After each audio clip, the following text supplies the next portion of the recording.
Nós vamos dar continuidade na nossa série de vídeos e hoje nós vamos continuar o nosso estudo que se encontra aqui no livro de Mateus, capítulo 24.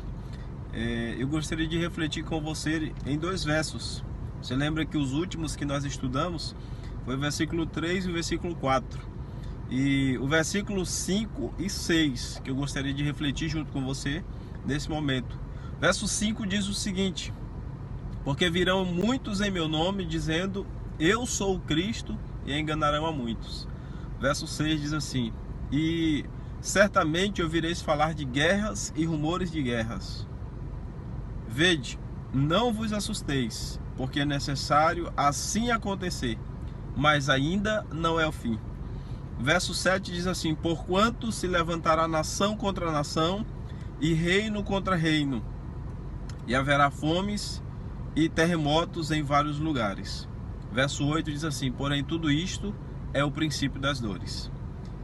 Você observa que essa narrativa que Cristo ele descreve aqui no livro de Mateus, capítulo 24, do versículo 6 ao versículo 8, ele se concentra justamente em acontecimentos nos meios sociais, políticos, religiosos e também da natureza. Mas é como se Jesus ele estivesse vivendo os nossos dias.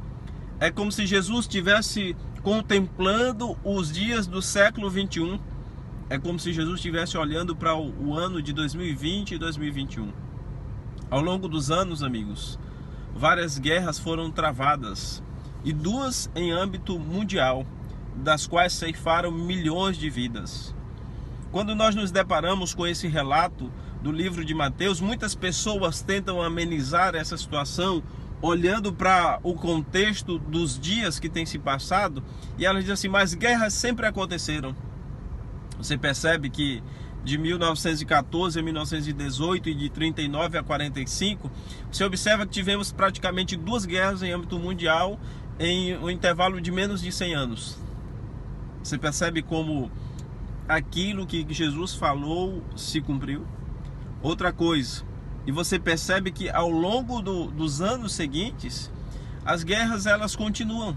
A gente percebe o que, na verdade, esses acontecimentos eles têm se intensificado. E à medida que aproximasse a volta de Jesus, o que ia acontecer?